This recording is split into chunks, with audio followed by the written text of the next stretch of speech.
Et c'est le moment des entreprises, des commerçants, des artisans, des professions libérales. Et c'est une profession libérale ce matin avec Christine Vallès. Bonjour. Oui, bonjour à vous, bonjour aux auditeurs du Sud Radio. Vous êtes secrétaire de la Chambre nationale des commissaires de justice. Donc, juste déjà commissaire de justice, c'est une nouvelle appellation, une nouvelle profession en fait qui englobe deux professions. Oui, tout à fait. À partir du 1er juillet 2022, les huissiers de justice et les commissaires-priseurs judiciaires vont se réunir pour faire une seule et même profession. Et depuis plusieurs mois maintenant, nous travaillons à cette fusion, à ce rapprochement de deux professions, voilà, qui sont des professions qui assurent l'exécution des décisions de justice et ensuite la vente des biens saisis en judiciaire.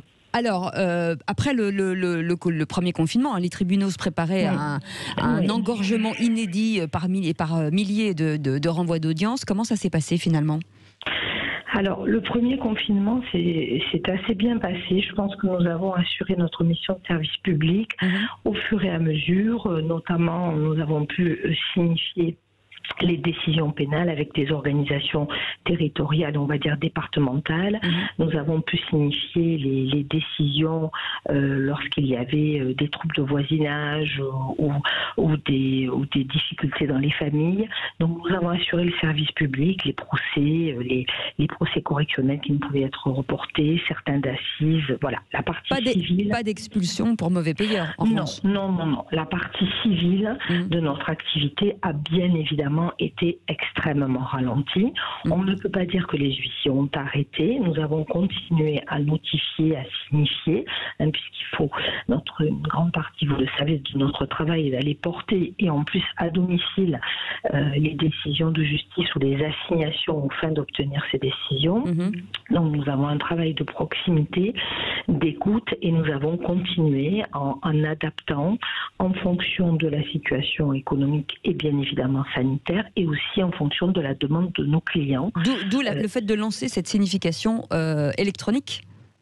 Alors voilà, nous avons travaillé, si vous voulez, dans une situation compliquée. Il faut essayer d'innover. Donc nous étions déjà sur la réflexion d'une signification électronique pour les personnes physiques, puisque nous proposons aux sociétés, aux personnes morales, ce type de signification. Et donc nous avons travaillé la signification électronique, et quand nous avons pu la faire, c'est-à-dire lorsque les personnes avaient préalablement donné leur consentement, nous avons bien évidemment priorisé, favorisé ce type de signification, et nous allons continuer. Nous sommes même actuellement en train, vous voyez, d'enregistrer pour et sans oublier bien sûr les personnes en situation de handicap, des commentaires, des explications juridiques qui sont données lorsque l'on signifie de façon orale au justiciable.